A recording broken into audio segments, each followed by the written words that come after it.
Hello students, BA part 2 का paper वस्त्र विज्ञान में हमारा चैप्टर वस्त्र निर्माण का चल रहा था।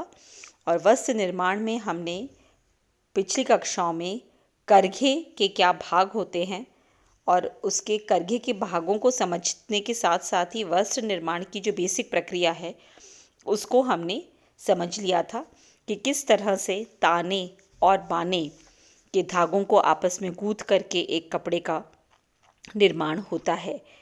ये और कैसे शटल एक से दूसरी तरफ जाती है, हार्नेस क्या होती है ना, ये हमने समझ लिया था। एक पिक का क्या मतलब होता है, पिक क्या होती है, हीडल क्या होती है, ये रीड क्या होती है, ये हमने चित्रों के साथ समझ लिया। आज हम जो टॉपिक अब स्टार्ट कर रहे हैं ये है बुनाई का वर्गीकरण। तो हमें ये तो समझ में आ गया कि ताने और बाने के दो धागों को इंटरलेसिंग करके आपस में गूंथ के वस्त्र बनाया जाता है। लेकिन अब अगर आप अपनी चारों तरफ देखें तो हम सभी लोग तौलिए का इस्तेमाल करते हैं। तौलिया जिस प्रकार से बुना गया है उसकी जो बुनाई है और जो सूट आप लोग पहनते हैं, सूट के संग जो चुन्नी आप लोग पहनते हैं, क्या उन दोनों की बुनाई एक सी है? नहीं है। और घर में जो सोफ़े हैं, सोफ़े का जो कवर है वो भी कपड़ा है, लेकिन उसकी बुनाई विभिन्न प्रकार से करी गई है। जो आप सूट पहनते हैं उसकी बुनाई अलग तरह से करी गई है। पर्दे के कपड़े अलग होते हैं, तौलिए का कपड़ा अलग। तो हम ये देखते हैं कि हर जगह ताने और बानों का ही इस्तेमाल किया जा रहा है, लेकिन बनावट हर वस्त्र की कुछ अलग है। और वो क्यों, कैसे वो अलग आती है, उसके अलग आने से उस वस्त्र में क्या अंतर आ जाता है, क्या कारण होते हैं, इसको हम पढ़ते हैं। तो बुनाई का जो वर्गीकरण है, ताने और बाने के धागों को एक साथ फंसाकर बुनाई की जाती है। ताने के धागे किस प्रकार बाने के धागे के संग गूंथे जाएंगे, यानी कि एक ताने का धागा एक बाने का धागा होगा या दो ताने के धागे एक बाने के ऊपर से गुजरेंगे, किस प्रकार गूंथे जाएंगे ये बात, और कितने बाने के धागे ताने के धागे के ऊपर से और नीचे से गुजरेंगे, ये ही दो चीज़ों के आधार पर बुनाई का वर्गीकरण किया जाता है। बुनाई दो प्रकार की होती है। देखिए, मुख्यतः इसमें इम्पॉर्टेंट बात है कि बुनाई दो ही प्रकार की होती है, साधारण बुनाई और फैंसी बुनाई। लेकिन साधारण बुनाई के भी बहुत सारे प्रकार हैं और फैंसी बुनाई के भी बहुत सारे प्रकार होते हैं। साधारण बुनाई के जो प्रकार होते हैं उनको हम देखते हैं। पहले हम साधारण बुनाई के प्रकार देखेंगे। उसमें सबसे पहली है सादी बुनाई, बिल्कुल सिंपल वीविंग। जब एक ताने का धागा एक बाने के धागे से ऊपर से गुजरता है, फिर उसके नीचे से गुजरता है, वो होती है सिंपल वीव या साधारण बुनाई के अंतर्गत सादी बुनाई। दूसरी है रिब बुनाई। अभी हम इन सभी बुनाइयों को कैसे की जाती है देखेंगे, इनके क्या एडवांटेजेस होते हैं इसको हम देखेंगे एक एक करके। अभी मैं आपको इनके नाम बता रही हूँ। रिब बुनाई जो होती है ये सादी बुनाई का ही एक छोटा सा वेरिएशन होता है, जिसमें दो या चार ताने के धागों को इकहरा मानते हुए उसे उठाकर केवल एक बाने के धागा डाला जाता है। इसको हम डिटेल में कर लेंगे आगे। फिर आती है साटन बुनाई। ये भी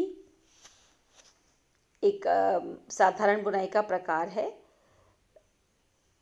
इससे जो साटन, जैसे कि नाम से आप लोगों ने सबने देखा होगा, एक कोमल सा चमकदार चिकना वस्त्र हमारे दिमाग में आ जाता है साटन बोलते ही।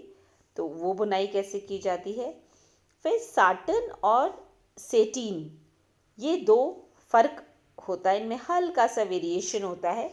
इसको हम समझेंगे कि साटन और सेटिन में क्या फ़र्क है। बास्केट बुनाई, बास्केट हम सभी लोगों ने बल्कि मैंने आपको शुरू की कक्षाओं में बताया था कि मानव ने पहले टोकरी बनाना सीखा। इसी तरह से वो सूखी पत्तियों को और पेड़ की पतली पतली झाल को आपस में इंटरलेस करके एक पात्र या एक टोकरी सी उसने पहले बनाई और बाद में वस्त्र निर्माण किया।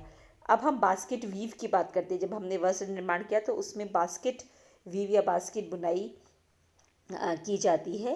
ये भी सादी बुनाई का ही एक रूपांतरण होता है। इसमें सादी बुनाई की तरह किया जाता है, परंतु ताने और बाने के जो धागे हैं उनमें अंतर रखा जाता है, उनकी संख्या में अंतर होता है। जैसे 2x2 या 2x3 या 3x2, इसको हम डिटेल में करेंगे। ये होती है बास्केट बुनाई, ये भी साधारण बुनाई का ही प्रकार है। फिर है ट्विल बुनाई। ट्विल बुनाई के जो वस्त्र होते हैं वो बहुत टिकाऊ होते हैं और इनके ऊपर एक तिरछी धारी सी हमें दिखाई देती है। आप लोग सब लोग जीन्स पहनते हैं,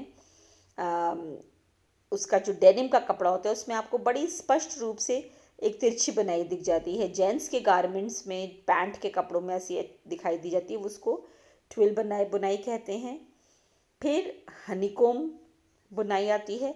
हनीकॉम्ब यानी कि जिस तरह से मधुमक्खी का छत्ता हमको दिखता है, बिल्कुल उस तरीके की ये बुनाई होती है। इस टाइप की बुनाई में सोखने की शक्ति ज़्यादा होती है। तो तौलियों में, चादरों में, टेबल क्लॉथ आदि में ये बुनाई ज़्यादा देखने को मिलती है। और फिर है हक बैक बुनाई।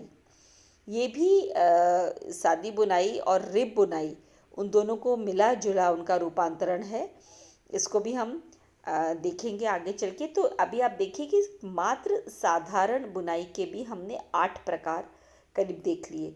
साधारण बुनाई के भी छोटे छोटे वेरिएशंस हैं और ये उनकी 8 प्रकार हैं। अब आती है, हम बात करते हैं फैंसी बुनाई। फैंसी बुनाई के अंतर्गत आती है रोएदार या पाइल बुनाई। जैसे आप तौलिए भी 2 प्रकार के होते हैं। रोए वाले तौलिए होते हैं जिसमें ऊपर लूप्स बने होते हैं, वो फैंसी बुनाई में आता है। इसमें ऊपर लूप बने होते हैं, ये एब्जॉर्बेंसी ज़्यादा करती है। फिर अच्छा, इसके जो लूप्स हैं, इन पाइल को आप काट भी सकते हैं, ये अनकट भी रह सकते हैं। फिर आती है बर्ड्स आई बुनाई या फिर डॉबी बुनाई भी इसको बोलते हैं। उसके बाद द्विवस्त्र बुनाई या डबल क्लॉथ वस्त्र बुनाई या फिर इसको डबल क्लॉथ बोलते हैं। ये भी फैंसी बुनाई का एक प्रकार है। इसमें क्या है कि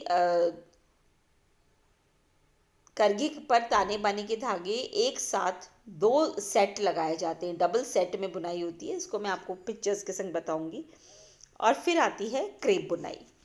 तो इस तरह से ये फैंसी बुनाई के प्रकार हैं।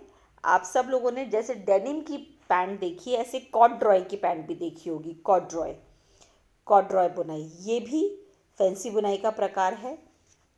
मखमल से हम सब बहुत परिचित हैं, बहुत अच्छा सुंदर, छूने में हम नाम लेते हैं कि मखमली एहसास, एकदम सॉफ्ट जो फीलिंग होती है वो मखमल। तो मखमली बुनाई, फिर लीनो बुनाई, जैकार्ड बुनाई भी आप लोगों ने देखी होगी। इसको पहले क्या ग्राफ के ऊपर बनाया जाता है और फिर करघे पर बनाया जाता है। आजकल तो ये जैकार्ड बुनाई आजकल तो सारी इसकी मदद से होती है, कंप्यूटर की मदद से होती है। जैकार्ड बुनाई से बुने जो वस्त्र होते हैं वो काफ़ी महंगे भी होते हैं। सोफ़ा कवर का जो सेट होता है, कुशन कवर, ब्रोकेड, ये सारी चीज़ें जैकार्ड बुनाई से बनाई जाती हैं। और इसमें एक और प्रकार हम देखते हैं जिसको बोलते हैं स्वीवेल बुनाई। ये भी एक बहुत मजबूत, ये ज़्यादा मजबूत और टिकाऊ नहीं होती है। तो ये हुए फैंसी और साधारण बुनाई के प्रकार। अब साधारण बुनाई में हम एक एक लेंगे कि सादी बुनाई, साधारण बुनाई में सादी बुनाई कैसे होती है, फिर रिब बुनाई कैसे होती है, इसको हम आगे वाली कक्षा में कंटिन्यू करते हैं। आज हमने बुनाई के फैंसी और सादी बुनाई के, साधारण बुनाई के प्रकारों को जाना।